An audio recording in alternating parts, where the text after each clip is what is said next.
Só quero tecer breves comentários antes de passar a fala para a doutora Mariana, algo bem simples para não roubar muito tempo dos debates, né? Hoje a gente vai apresentar esse tema que é muito importante e em tempos de pandemia ele se tornou mais importante ainda, com um crescente número de feminicídios, de violência doméstica no estado e no Brasil como um todo. Hoje saiu uma reportagem que o índice aumentou 66%, então é bastante coisa. E quando a gente começou a pensar nesse webinar, a gente começou a pensar na criação dele, eu comecei a me aprofundar um pouquinho no tema. E eu constatei que a violência física, na maioria das vezes, ela está acompanhada de uma violência sistemática. Um outro ponto que eu achei interessante foi um estudo, que, por sinal, do mesmo lugar que eu fiz o curso de Direito Comparado, que é do King's College, e esse estudo, ele mostrou que as mulheres com depressão, elas têm 2 vezes mais chances de terem sofrido uma violência doméstica na vida. Se a gente for na seara dos distúrbios de ansiedade, esse número é 3 vezes maior. Se a gente pegar a questão do transtorno do estresse pós-traumático, esse número chega a 7 vezes mais. O que esse estudo demonstrou, né? Que as pessoas que sofreram algum tipo de violência doméstica durante a sua vida, elas têm uma chance bem maior de apresentar algum problema de saúde mental, o que é muito preocupante. A gente percebe, então, que há uma profunda relação entre os critérios físicos e mentais, uma relação entre a violência doméstica e a saúde mental das vítimas. Acho que já falei demais, vou passar a palavra agora para as debatedoras. A primeira fala, a doutora Mariana. Boa noite, doutora. Tudo bem contigo? A palavra é toda tua.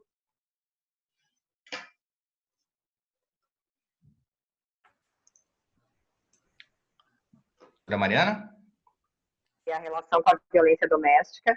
E quando montamos assim essa apresentação, eu logo lembrei de um estudo que fizemos recentemente, num grupo de estudo, num seminário de outono, de uma carta de Einstein para Freud, chamada Por que a Guerra?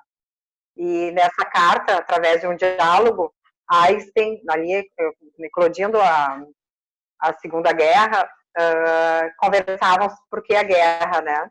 E olhando para esse diálogo entre 2 disciplinas, porque são disciplinas diferentes, né, do físico e de um psicanalista, de um médico, a gente pode perceber como é importante o olhar integrado de várias disciplinas, como as disciplinas são transversais, como romper a barreira da disciplina amplia o debate, porque muitas vezes os assuntos são tratados em alguns redutos, e isso reduz a abordagem. Então, logo que nós pensamos na pauta, essa carta fez muito sentido, porque foi recém-estudada neste grupo, bem especial, e como ela já vai, as coisas são uma sincronia, né, como ela coube no debate do porquê a guerra, né, então, a romper a barreira da disciplina é um desafio da Comissão Especial da Saúde, e por isso nós convidamos 2 personalidades de áreas que não são internas da comissão, o nosso debatedor, nosso mediador para justamente já ampliar o olhar. Cada uma vem com o seu tempero e com o seu olhar afetuoso, e nós, como representantes da Comissão da Saúde, trazemos a saúde como um todo. Então, a gente tem um olhar para a mulher, para a defesa da mulher, né, na violência doméstica, mas para a criança e para o adolescente, para o homem negro, para as questões de não binárias, transgêneros, para as questões do idoso, também sofre violência doméstica. Então, a violência doméstica vista como um fenômeno humano, não sem sexismo. Então, é importante, a gente sabe que os índices, as estatísticas mostram um gênero que sofre mais com essa violência, mas a gente tem que lembrar das crianças também, né, da adultização, de como sofrem neste confinamento que nós estamos inseridos, né. Então, por isso que eu agradeço o sim das colegas para esse debate. E a violência doméstica, ela é o reflexo da nossa sociedade, né? Ela eclode num contexto bem propício a um meio ambiente que permite, que valida esse tipo de conduta. E a gente trazer essa pauta para dentro das instituições, e nós, profissionais de meios, que multiplicamos educação e direitos, termos essas noções já abre uma grande oportunidade da gente multiplicar esse conteúdo e assumirmos o nosso papel de promotores da paz, de promotores de criar um meio ambiente adequado, de mudar, porque um dos 4 pilares da sustentabilidade, são 4, né? É o pilar social. Então, dentro do social, a gente pode pensar nas leis. Então, já existe aí a Lei Maria da Penha, o Estatuto do Idoso, dos portadores de necessidades especiais. Então, existe aí toda uma legislação para os vulneráveis. Tem outro pilar da sustentabilidade fora o social, é o pilar econômico. A gente vive num país que a gente sabe que a distribuição de renda ela não é igual, não é igualitária. Então, é um outro entrave para a violência doméstica, esse pilar econômico. A gente tem o pilar da sustentabilidade cultural, porque briga de marido e mulher não se mete a colher, porque homem não chora, porque é machão, porque criança tem que ficar quieta, não tem voz, porque lugar de idoso é lá no quarto, fechado, enfim, é um entrave cultural, né? E temos também um entrave ambiental, que é uma natureza humana, né? Um ambiente humano, nós somos seres biológicos, nós temos autorização cognitiva e biológica para mudar, mas nós, segundo a teoria da psicanálise de Freud, temos 2 pulsões vitais, né? É a pulsão de Eros, a pulsão de amor, a pulsão erótica, a pulsão sexual, e temos a pulsão de Thanatos, que é a pulsão de morte, de destruição. E nós convivemos no nosso planeta, que é o nosso corpo, com essas pulsões de construir e destruir. Então, é um outro entrave da sustentabilidade, a gente se dar conta que temos essa natureza e conseguirmos ter um autocontrole, uma autocompaixão, sermos autossustentáveis para daí promover a sustentabilidade alheia, né? Então, a gente acredita na Comissão Especial da Saúde que o movimento ele é sempre de dentro para fora. Claro que uma instituição, um profissional nos acolhendo, nos ouvindo, nos informando, nos transforma, mas é sempre de dentro para fora, eu querendo ajuda, eu tendo um ambiente adequado, um contexto acolhedor que não valida aquelas atitudes culturais aí que nós já nos referimos, que nos vão trazer a oportunidade de termos um novo mundo. Então, talvez a gente esteja, e tudo indica, escrevendo uma história de um tempo onde eram feitas algumas coisas de um jeito e agora vão ser feitas de outro. E a nossa vontade aqui, reunidos, é de que a gente olhe para a violência doméstica não como uma forma de sermos reativos e reforçá-las, mas sim dar luz a um assunto muito subnotificado, porque a gente sabe que isso não são levados muitos casos a registros, não ficam escondidos por vergonha, por uma falta de uma rede de apoio pública, privada, por falta de recursos próprios, né, de recursos internos, e esse debate por si só já fortalece a situação, né.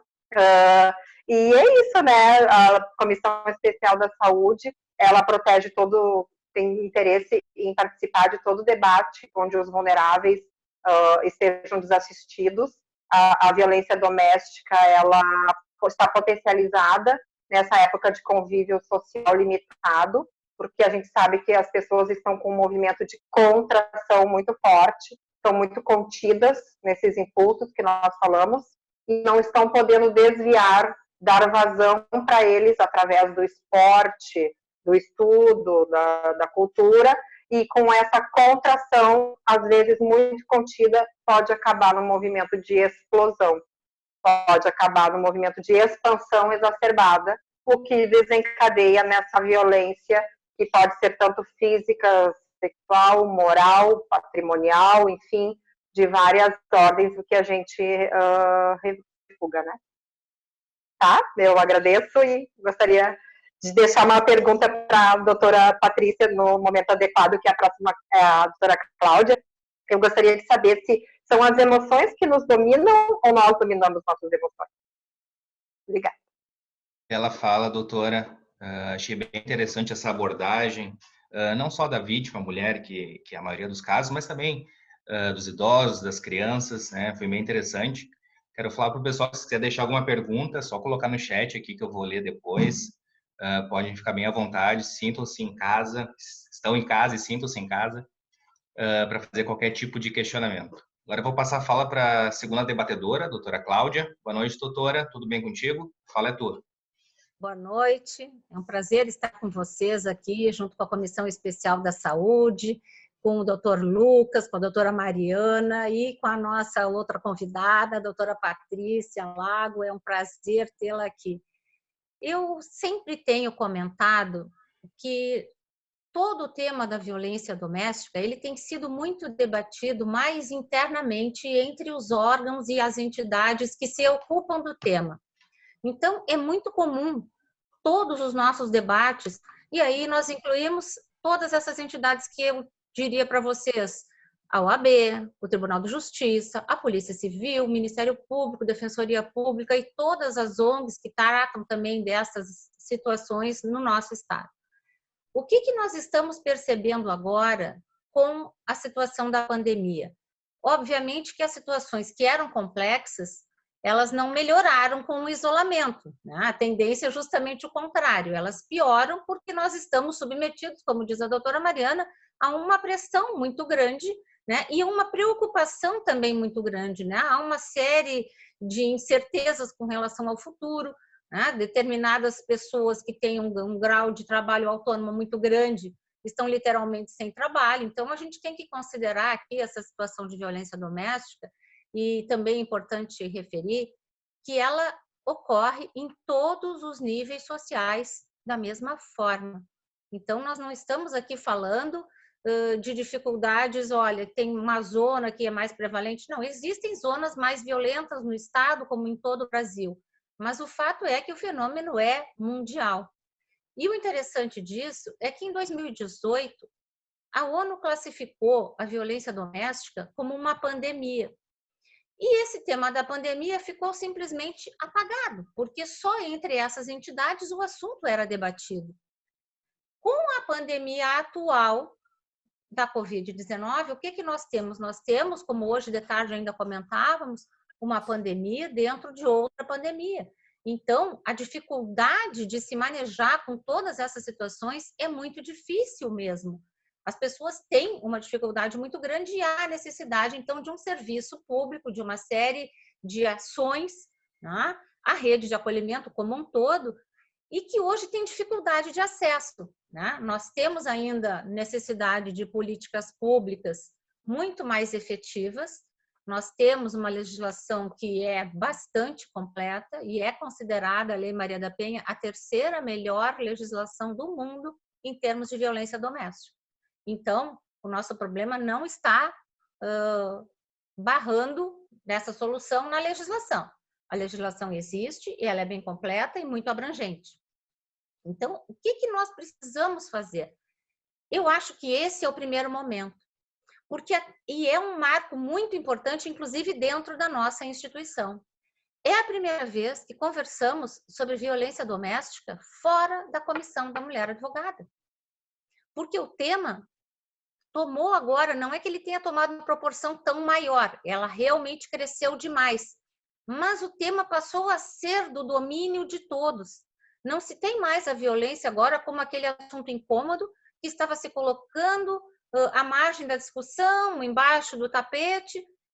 Ele afeta toda a sociedade, afeta muito os filhos, os menores que convivem dentro dessas uniões com tanto conflito. Então, não há como se ter uma vida tranquila dentro de um ambiente de violência doméstica. E a violência doméstica é bastante importante nós abordarmos que ela não se materializa apenas na violência física, exatamente como a doutora Mariana comentou. Pelo contrário, a violência psicológica, ela tende a ser muito mais intensa e protelada no tempo. Então, ela segue numa rotina tão grande que as pessoas já não conseguem reagir. Então, o que nós temos hoje de panorama do que nós pudéssemos falar hoje em termos de índices, por exemplo, de violência no Rio Grande do Sul? Os nossos índices aqui são assustadores, e essa é a verdade. Nós tivemos no ano passado, no Rio Grande do Sul, no total, nos 12 meses do ano, 97 feminicídios consumados. Tá? Então, para alguém que seja leigo nos ouvindo, o feminicídio é aquele crime praticado, né, a morte de uma mulher em razão do gênero. Então, ela é morta somente porque ela é uma mulher que não aceitou seguir casada, seguir com aquele namorado, enfim, apenas pelo fato de ser mulher. Então, aqui fica excluído todo e qualquer homicídio, latrocínio, todas as outras formas estão excluídas dessa estatística de feminicídio. Então, isso é importante para nós conversarmos. Então, 97 no ano inteiro, no Rio Grande do Sul, em 2019. Agora, no mês de abril, nós fechamos 36 feminicídios nos 4 primeiros meses do ano. Então, esse aumento não pode ser só, e hoje o delegado, que é o nosso vice-governador, ainda deu uma entrevista nesse sentido, ele não acredita que se deva somente ao incremento e ao isolamento social. Claro que esse é um fator que ampliou muito, mas nós já tínhamos no mês de janeiro 10 feminicídios, tivemos mais 5 em fevereiro, 11 em março e mais 10 em abril. E em maio nós já tivemos aí mais de uma notícia. Em maio a tendência não tem sido de uma melhora. Então, o que é que nós podemos nesse momento pensar em fazer? A OAB trabalha, né, pela Comissão da Mulher com diversas dessas entidades que atuam nisso, né, tentamos trabalhar também de forma preventiva e algumas ações no acolhimento às vítimas. O que se tem de grande dificuldade é um fator que a gente precisa observar. O julgamento que nós fazemos das pessoas que sofrem violência é sempre muito pesado. E esse é um fator que nós precisamos, como sociedade, enfrentar de uma outra forma. Porque isso a doutora Patrícia vai abordar muito melhor do que eu, não quero, né, adentrar nessa seara, mas o fato é que as pessoas envolvidas com violência doméstica, elas perdem a capacidade de reação por muito tempo. Elas não conseguem se enxergar dentro de um ciclo de violência doméstica e que comumente, estatisticamente, pode durar até 10 anos. Então, essa mulher já está com autoestima praticamente nula, ela já começa a acreditar que ela realmente tem a culpa por tudo aquilo. E o que acontece com as crianças geralmente? Bom, se a mãe está dizendo isso, o pai está falando outra coisa e a mãe não responde, a mãe também consente, então a criança também já acredita naquela realidade. Então, isso só vai fazer com que a gente siga tendo, né, uma violência sempre maior. Tá? E, obviamente, a gente está nisso atrelado à nossa situação social, né? A cultura mais machista que nós temos em todo o país e em todo o mundo. O fenômeno é mundial, não é exclusividade do Brasil, mas nós temos aí um patamar, um índice que nos envergonha muito. Entre 190 países, né, o Brasil é o 5º que mais mata mulheres em função do gênero. Então, significa que alguma providência nós precisamos tomar. E essa situação da pandemia me traz um pouco deste alento, porque nós agora estamos podendo conversar sobre o tema.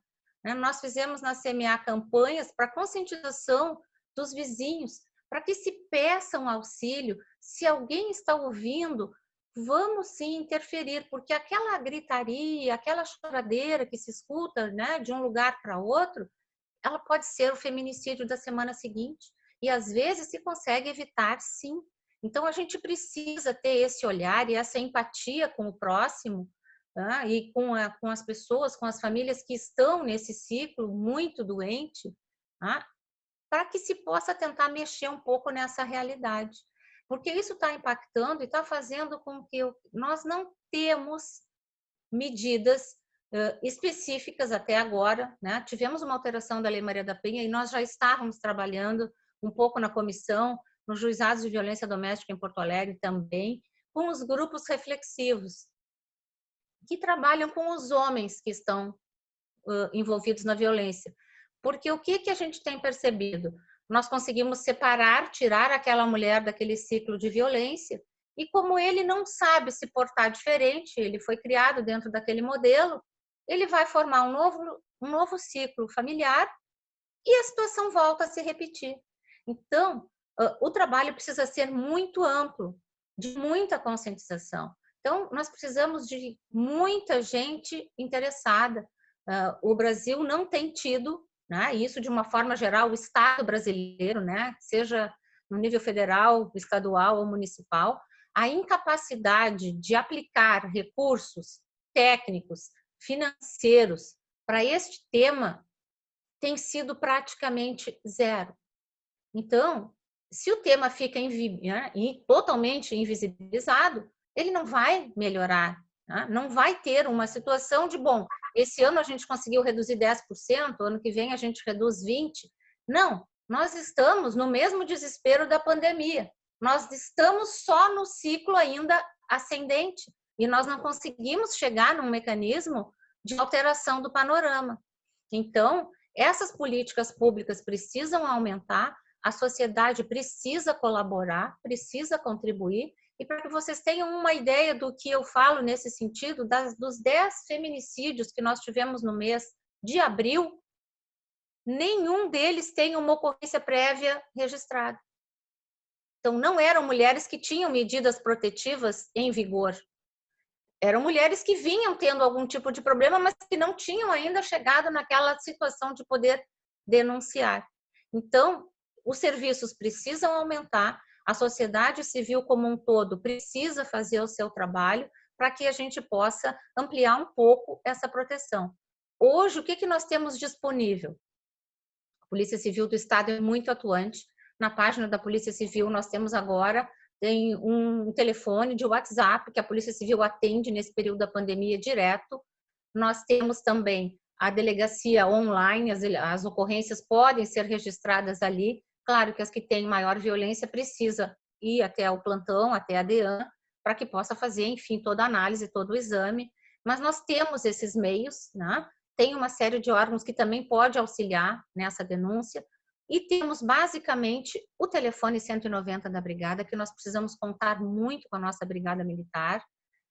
O telefone 180 é o telefone nacional de violência doméstica. Mas o que nós estamos hoje com o telefone 180? Ele está com uma demanda imensa, já há alguns meses. Então, com essa demanda, as denúncias que são feitas no 180 estão demorando para chegar nos estados em até 3 ou 4 meses. Então, as denúncias no 180 não servem para casos urgentes. O 180 é um ótimo canal de esclarecimento. Todas as mulheres que tiverem dúvidas sobre o tema, o 180 vai atender, vai prestar esclarecimentos, mas não vai conseguir dar uma efetividade na medida. Então, nestes casos, nós precisamos do 190 da Brigada Militar. E só para concluir, a Patrulha Maria da Penha, eu vou só explicar para quem também não está tão acostumado com a área, a Patrulha Maria da Penha é uma patrulha destacada da Brigada Militar aqui no Rio Grande do Sul, que atua nos casos de violência doméstica na proteção das mulheres que têm medidas protetivas deferidas. Então, já num segundo estágio, depois do início de uma demanda judicial. Então, o que eu quero dizer a vocês é que a Brigada tem a sua atuação para atender as emergências, a Patrulha Maria da Penha para as medidas protetivas já em vigor. E para explicações e informações, 180, além de todos os nossos canais, né? Na OAB, na Polícia Civil, no Ministério Público, Defensoria, Tribunal de Justiça. Então, o importante, eu acho que é isso, é essa união de esforços, porque esse panorama precisa ser modificado. E esse trabalho com a Comissão da Saúde me orgulha muito. A Comissão da Mulher Advogada vai seguir sempre disponível para qualquer pedido da Comissão da Saúde. O importante é esse trabalho coletivo. Agradeço muito a oportunidade de estarmos juntos aqui nessa noite. Muito obrigada. Obrigado, doutora. Uma excelente fala. esclareceu bastante coisa. Quero dizer também que a Comissão Especial da Saúde está à disposição para qualquer atividade, precisar de alguma ajuda, qualquer coisa, só entrar em contato com a doutora Mariana, comigo, com os outros membros da Comissão Especial da Saúde, que a gente pode fazer outros eventos e se auxiliar, né? Auxiliar um ao outro. Uma coisa que eu vejo, né, que é bem triste, né? Essa questão da violência doméstica. Eu vi um caso de salvo engano, era um policial militar que acabaram filmando ele agredindo a companheira dele. E ele falava assim para a criança: se tu reclamar ou se tu falar qualquer coisa, eu vou pensar se eu não vou te matar também. Como é que fica a saúde mental de uma criança desse âmbito familiar, né? Isso acaba influenciando tanto a vítima, como o seu filho, como os familiares, né? É algo bem complicado mesmo e bem preocupante. Nós temos algumas perguntas, eu vou deixar para ler essas perguntas no final, depois da fala da doutora Patrícia. Eu acho que ficaria melhor, né, para não atrapalhar. Obrigado de novo, tá, doutora? E agora eu vou passar a palavra para a doutora Patrícia, que é médica. Boa noite, doutora. Tudo bem contigo? A fala é tua.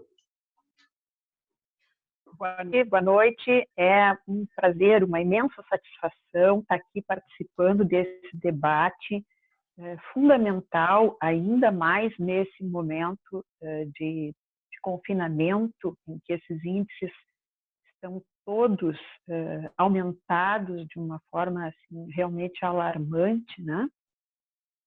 E é um momento em que nós temos sim que unir esforços e ampliar os nossos laços e os nossos vínculos, que é a pulsão de vida que a doutora Mariana mencionou, é exatamente essa capacidade de estabelecer vínculos e conexões. A vida, ela é complexa, né? A morte é a ruptura desses vínculos, né? É o isolamento, é o que caracteriza os processos doentios, também intrafamiliares. Então, eu quero agradecer à doutora Mariana de Fenteler e à Comissão da Saúde e do Direito Médico por essa oportunidade de nós falarmos sobre esse tema, em relação ao qual tem tanto preconceito, né? E a minha primeira provocação é assim, é claro que tem duas pessoas que estão disfuncionais quando tem, ou uma família que está disfuncional. Eu estava pensando em duas pessoas em relação assim, aos adultos, ao marido e à mulher, né? Mas essa é uma situação que ela é de todos nós, porque existe uma cultura que dá lugar a esse tipo de comportamento, a esse tipo de funcionamento violento. E se a gente pensa, sei lá, me lembrei que Freud fala na civilização como um processo de inibição e de transformação dos impulsos, tanto dos impulsos sexuais quanto dos impulsos destrutivos. Então, a civilização aumenta na medida em que nós somos mais capazes de, em vez de simplesmente descarregar os nossos impulsos, a gente desenvolve estruturas para conter, para transformar e para canalizar para fins construtivos em que predomina as finalidades amorosas, né? Em que o aspecto destrutivo também se coloca a cargo, vamos dizer, da civilização, da cultura, das nossas instituições.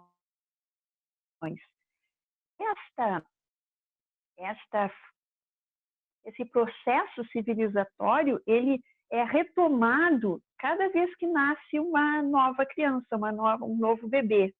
E é no seio da família, seja ela constituída da forma que for, porque não temos mais só a família tradicional de um homem e uma mulher, temos uma diversidade, né?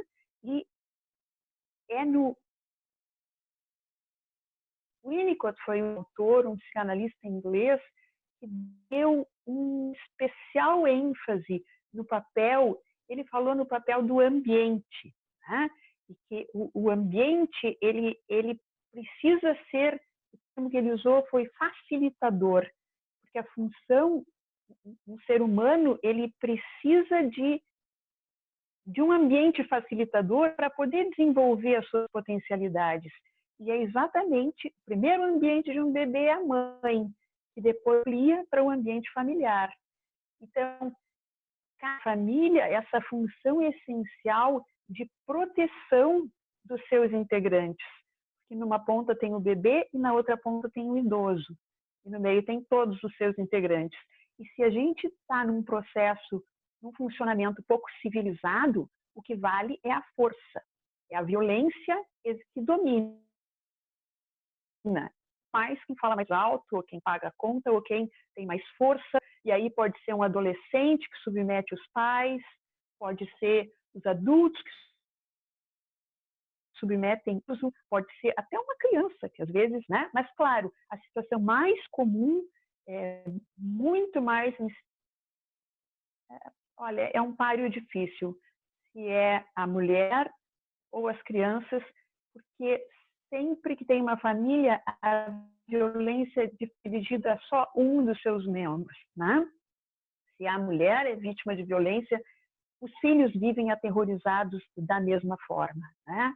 E às vezes a mulher também passa adiante e também se relaciona de uma forma violenta, reproduz com filhos ou com algum idoso na família. Então, seja a violência física, seja a violência psicológica, seja a violência sexual ou a negligência, que é outro tipo de violência que ocorre intrafamiliar, ela corrompe de uma forma tão fundamental a função da família, no lugar de ser aquele espaço de segurança, de paz, de apoio, que é estruturante através das identificações, é um ambiente em que, exatamente no lugar de a família proteger a criança do mundo, é a família e o elemento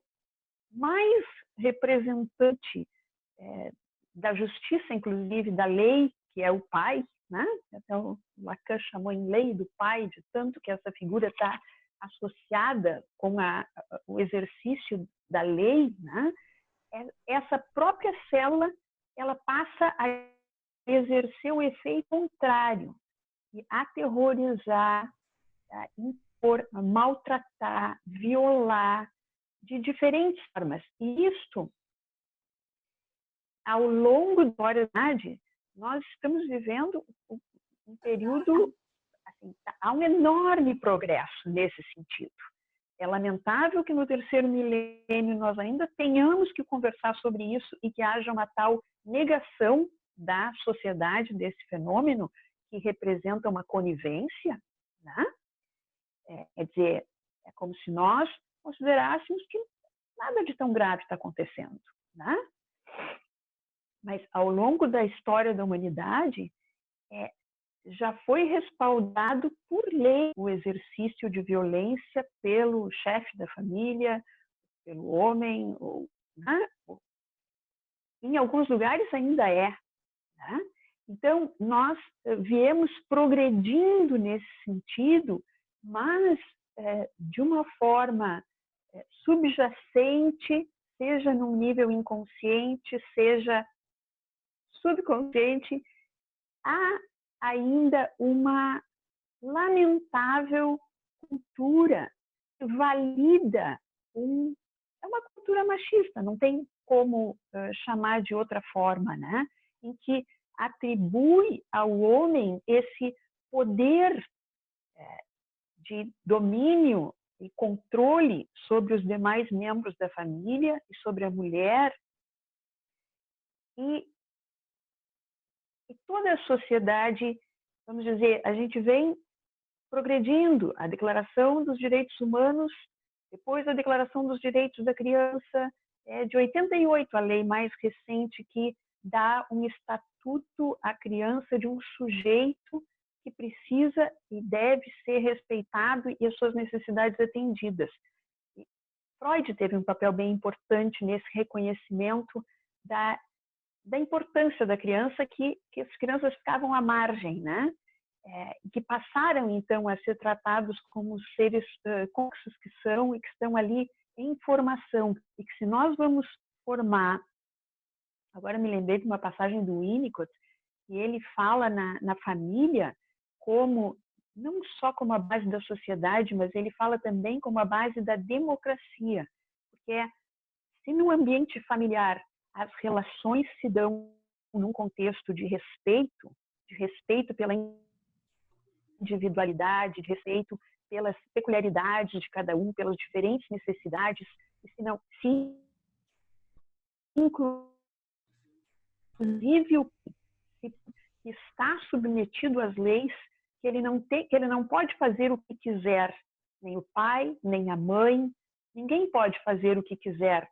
Sobre todos nós paira uma lei que coloca um limite. O limite de cada um chega onde começa o limite do outro, né? Quer dizer, uma família que funciona de acordo com essa pauta respeita a objetividade e permite que uma criança se forme, que uma pessoa exista. Caso contrário, se é um regime não democrático, um regime ditatorial, um regime violento, resulta em pessoas que passam a existir oprimidas, com medo, vão se submetendo progressivamente, vão deixando de usar suas capacidades e mesmo passando a acreditar que não têm capacidades para sair daquela situação. Inclusive, elas acabam convencidas que elas têm que dar graças a Deus que, sendo uma porcaria como elas passam a se enxergar, que ainda tem aquele familiar violento que permite que ela fique ali, porque sem ele ela vai estar totalmente perdida, reduzida a uma condição de uma criança totalmente dependente. Aí, se a sociedade não oferece um rechaço a essas posturas, a essas condutas, estabelecendo um limite para o que cada um pode fazer com o outro e oferecendo estruturas de apoio, estruturas reais que possam se tornar confiáveis. Porque se uma mulher ou se uma criança não confiar que a uma denúncia vão se seguir efeitos efetivamente protetores, ela só vai cutucar a fera que está dentro de casa e torná-la ainda mais violenta, se ela ousar fazer uma denúncia e aí isso não for acolhido pela sociedade de uma forma efetiva e protetora, né?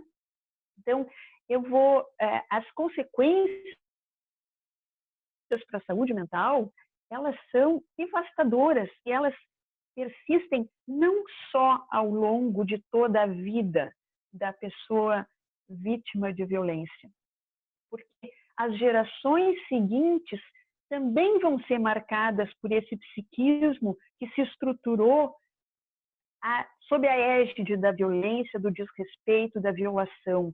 Então,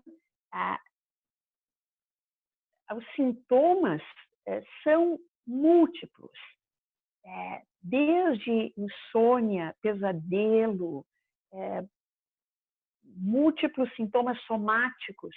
Aquela senhora que vai no posto de saúde com frequência, que uma hora está com um problema aqui, outra hora está com uma dor ali, tem cefaleia constante.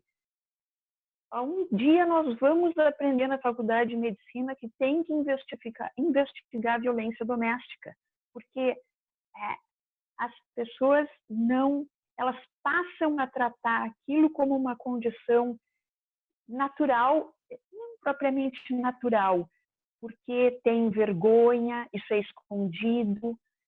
Isto que agora estamos todos confinados só aumenta uma situação que essas famílias já vivem habitualmente, porque para que possa ser exercido essa violência, isso tem que ser longe dos olhos dos outros. E claro que se os outros não fazem questão de ver, e se veem, viram o olhar, ou, enfim, não sabem o que fazer com aquilo, se mantém essa situação de uma pessoa estar à mercê de outra impotente.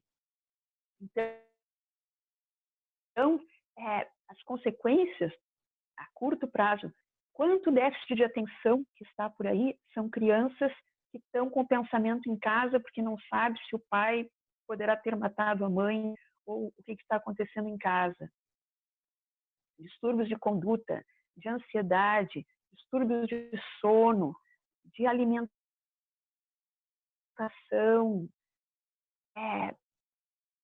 pesadelos, depressão, uso de substâncias, abuso de álcool, inclusive suicídio. Todos esses índices, eles são muito mais prevalentes. Tem crianças abusadas, são um percentual importante da população carcerária. Crianças abusadas é um percentual importante da população de rua, de casa, que se expõe, enfim, a outras violências.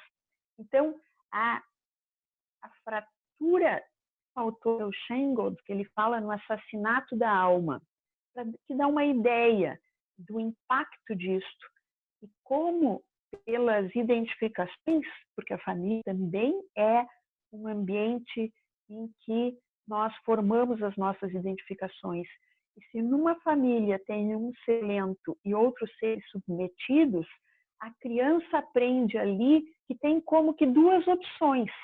Ou ela, quando crescer, vai ser também violenta, ou ela, quando crescer, vai ser também uma vítima submetida que vai ter que aguentar a violência de outros.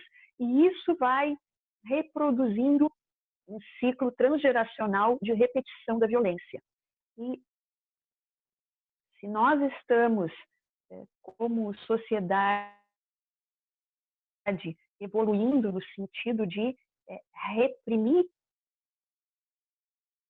as pulsões, inibir a sua descarga direta e de evoluir daquele modelo mais animal de um macho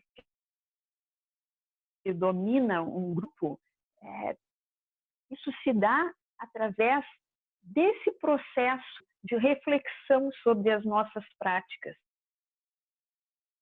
e de ação de como nós, sem percebermos, estamos ainda identificados com uma ação que dá um pleno poder, uma figura de Deus, e que quanto mais poderosa, seja um presidente, seja um pai, é uma figura poderosa que nos dá uma sensação de proteção e que nós, então, damos a essa figura esses plenos poderes e essa ausência de limites, como ela necessariamente soubesse o bem e o bom.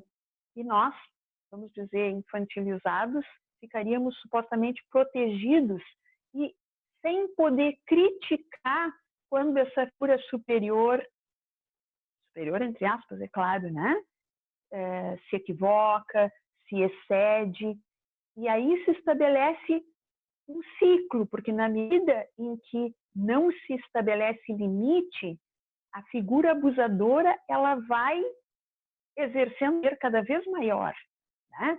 Ter um familiar, ter um vizinho, ter um policial, enfim, ter instâncias, ter leis, é uma representação simbólica e efetiva de que precisa haver limites e de que todos estão submetidos a esse limite.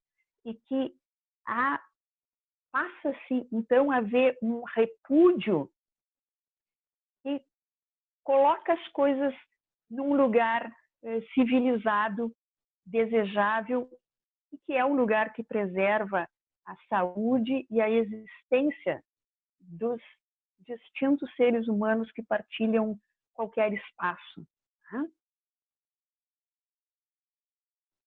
Eu não sei como estamos aí no tempo.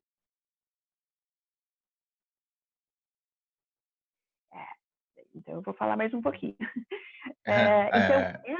Doutora, desculpa só te interromper. Acho que se a doutora puder falar mais uns 2 minutinhos, né, que a gente tem só mais 10 minutos aqui do webinar, só para a gente poder finalizar e conversar um pouco com o pessoal, ler as perguntas. Tá excelente a fala.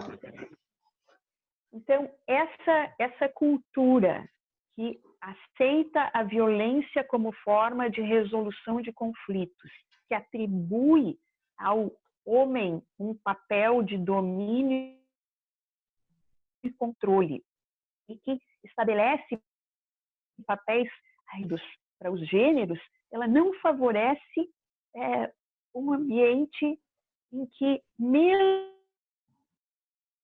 aquelas pessoas que tenham um histórico de violência prévio possam ficar mais protegidas, né?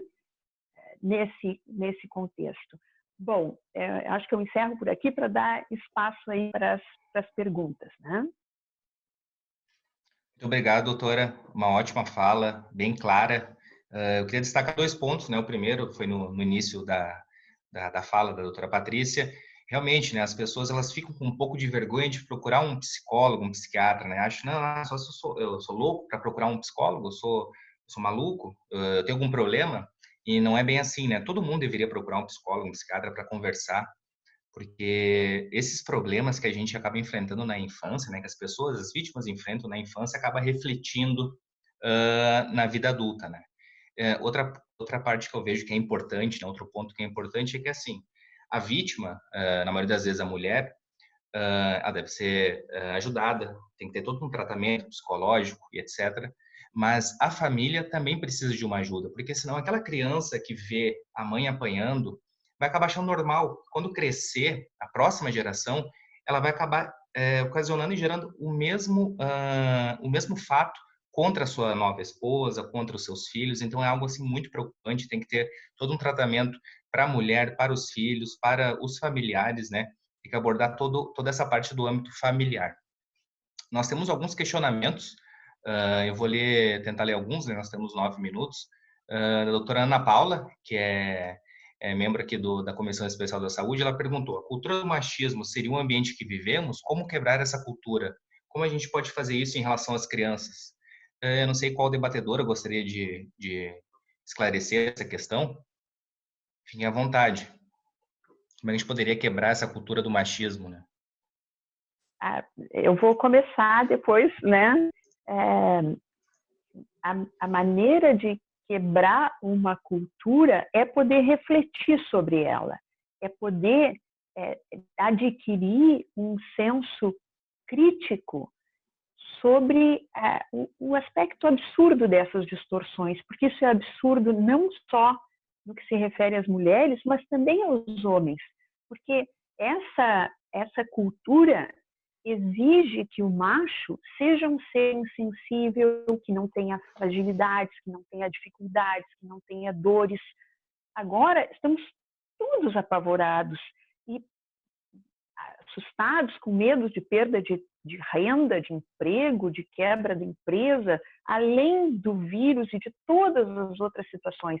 Só que, se o homem tem que ficar nesse papel de macho forte, ele não tem possibilidade de ele acolher nele mesmo as ansiedades, os medos, a dor, a tristeza.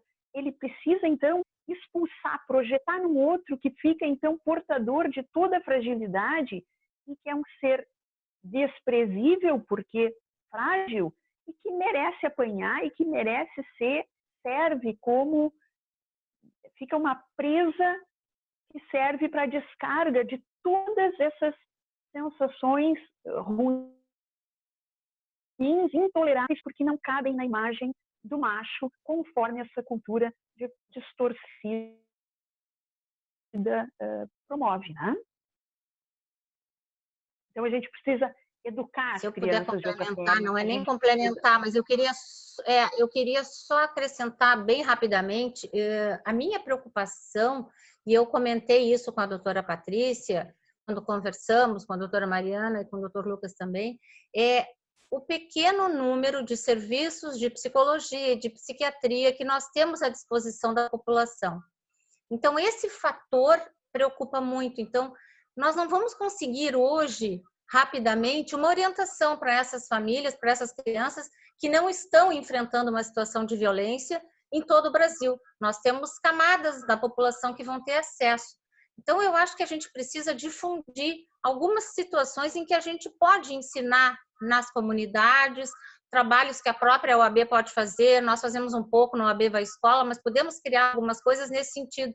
E explicar aquelas coisas básicas para educar as crianças, educar os meninos, sem aquela separação do azul, do rosa, do carrinho, da bonequinha, que menino não chora. Enfim, tirar esses estereótipos machistas que eles tendem a mostrar e a fazer crescer uma nova geração. Então, eu convido vocês a nós pensarmos em algum apoio nesse sentido para as comunidades que não tenham acesso, porque o ideal seria um acompanhamento, né?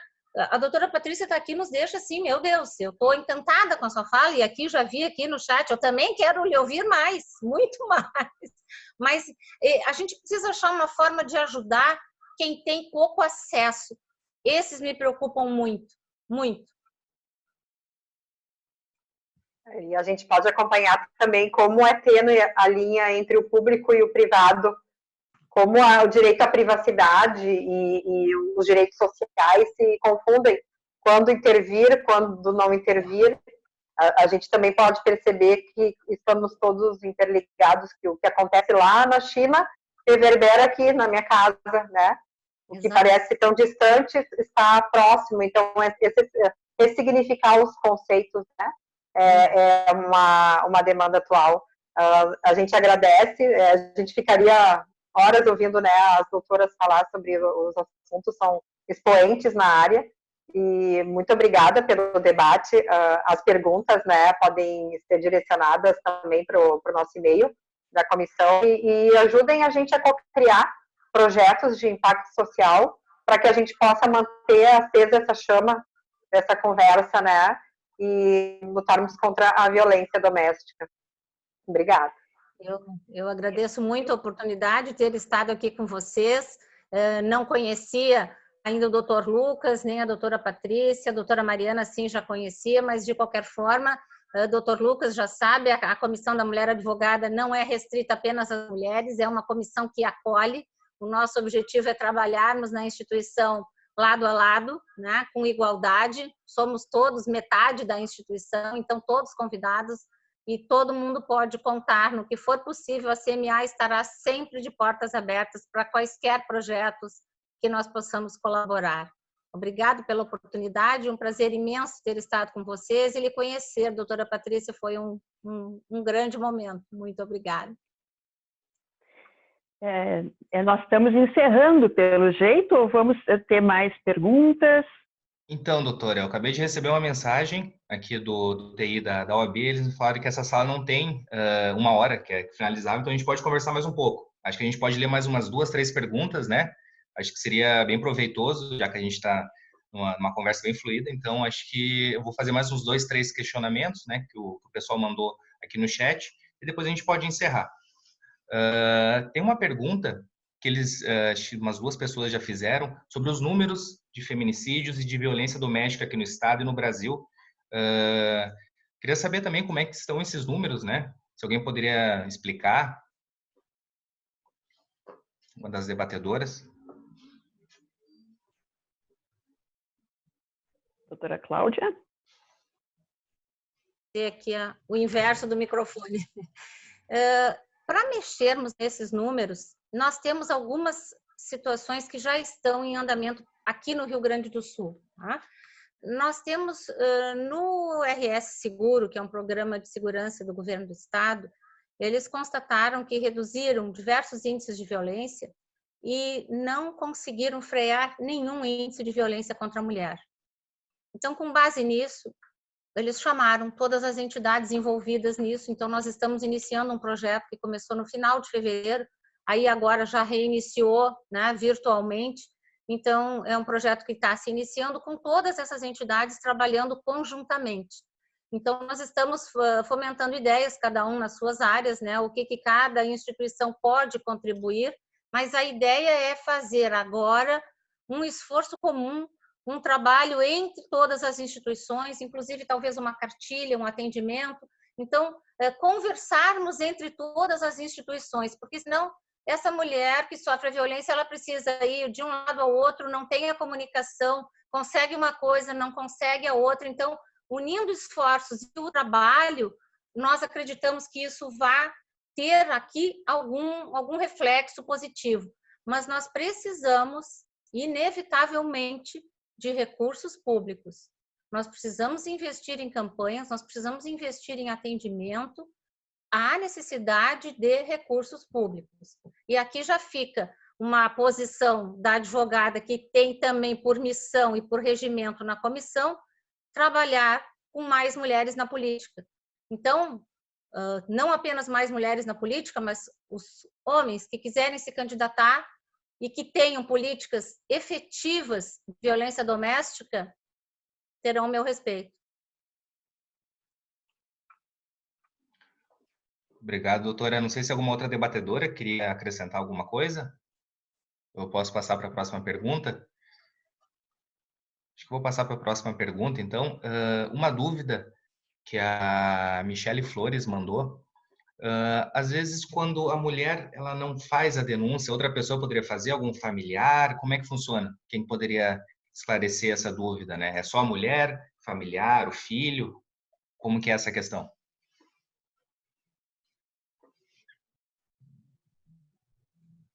Posso responder? Doutora Patrícia, não prefere responder? Qualquer pessoa pode fazer a denúncia, né?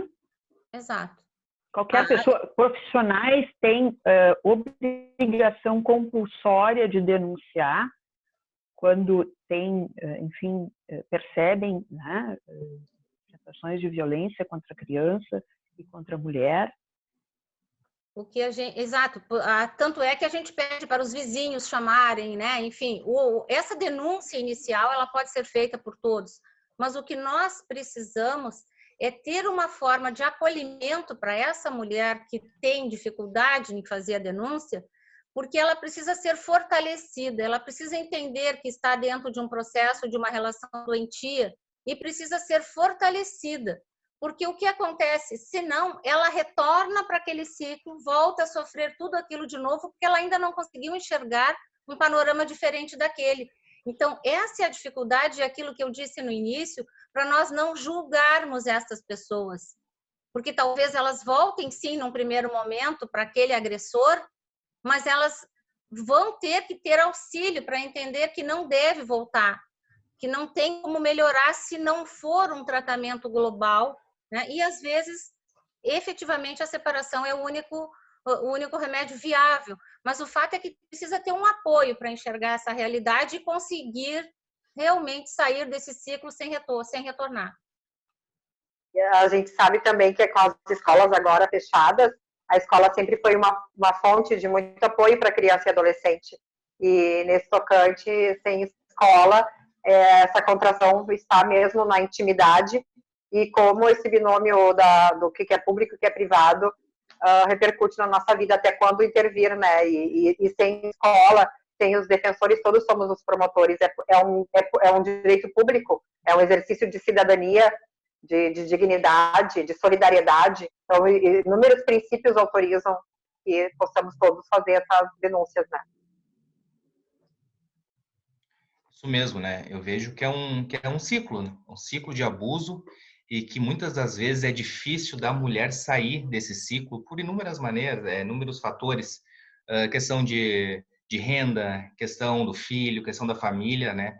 E a violência doméstica está desde a classe baixa até a classe alta, né? Eu estava conversando com a doutora Cláudia essa semana e o que diferencia muitas das vezes é a reação de cada mulher, né? Às vezes a mulher que está numa classe mais baixa não consegue sair daquele âmbito, mas uma pessoa, às vezes, quando tem um pouco mais de dinheiro, é a primeira agressão, ela acaba se desvencilhando do agressor, né? Mas ela tá incluída nas três partes, desde da classe média, da classe baixa e na classe alta, né? É algo muito preocupante. Eu acho que não tem mais questionamentos. Eu vou falar o e-mail de novo aqui da OAB. Qualquer dúvida posterior, qualquer questionamento é só enviar em comissõesespeciais@obrs.org.br. Pode mandar que a gente vai responder. Eu fico muito grato de ter participado desse debate, ter mediado esse debate. essa união entre a Comissão da Mulher Advogada, a Comissão Especial da Saúde.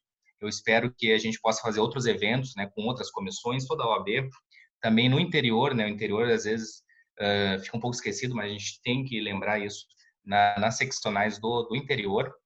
Agradecer a doutora Patrícia, a doutora Cláudia, a doutora Mariana, nossa presidente interina da Comissão Especial da Saúde. Eu vou abrir, então, a fala mais uma vez, só para concluir, para cada uma das debatedoras, e depois a gente pode encerrar, então.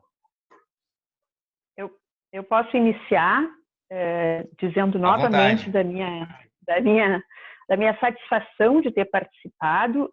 Eu entendo que nós temos uma responsabilidade de ampliar, de divulgar, de dar visibilidade a esse tema em todos. Isso realmente não é só em classes menos favorecidas, isso é um problema que atinge a todos os âmbitos da sociedade. E eu também queria provocar no sentido de que, embora frequentemente essas situações elas sejam crônicas e tenham esse caráter repetitivo, nenhum de nós está livre de se ver aprisionado numa situação dessas. A gente vê pessoas que têm uma boa estrutura, que têm uma boa condição, que têm um bom funcionamento, que têm cargos em que exercem poder, como foi uma policial no Rio, que eu lembro que foi assassinada um tempo atrás, mas em determinadas circunstâncias, sei lá, a pessoa está passando por um luto, ou está passando por uma crise financeira, em determinadas, ou envelheceu, está doente, em determinadas circunstâncias, pode se instalar de forma insidiosa uma situação de violência. E a pessoa leva muito tempo para perceber e para poder reagir. Então, esse papel de informar e de criar um juízo crítico no ambiente, porque essas situações elas são percebidas à volta da pessoa que está passando por uma violência. Então, se a sociedade não tiver essa atitude de tolerância e de conluio, de permissividade, bom, as coisas poderão melhorar não só para as gerações futuras, ensinadas de uma forma, enfim, não violenta, como também as situações ocorrendo. Eu queria deixar um número de telefone que é as instituições de saúde mental do Rio Grande do Sul, a Associação de Psiquiatria, as Sociedades Psicanalíticas de Porto Alegre, o Centro de Estudos Luiz Guedes, o Hospital de Clínicas, enfim, e diversas instituições, elas se reuniram para promover um atendimento solidário em saúde mental nesse período da pandemia de forma gratuita. Então, eu vou deixar um número de telefone, depois eu posso colocar no site da Comissão da Saúde informações mais detalhadas, mas o número é 3224-3340 e é um número exclusivo em que um profissional da saúde, psiquiatras, psicanalistas, psicólogos, vão atender gratuitamente qualquer pessoa que telefone por estar se sentindo mal, não apenas para situações de violência, mas também para situações de violência, né? Por essa situação de pandemia e confinamento. Então, muito obrigada, foi um prazer e vamos continuar conversando e contribuindo para a evolução da humanidade, né? Tá, então, encerrando os debates, criando espaços, preenchendo os meios com muito conteúdo, encerramos o nosso debate e agradecemos a presença e a participação de todos. Uma boa noite a todos. Certamente vamos nos reencontrar. Tá? Sim, vamos ocupar outros espaços, né, doutora? Com certeza. Com certeza. Beijos grandes a vocês. Beijos. Boa noite. Boa noite. Obrigado a todos.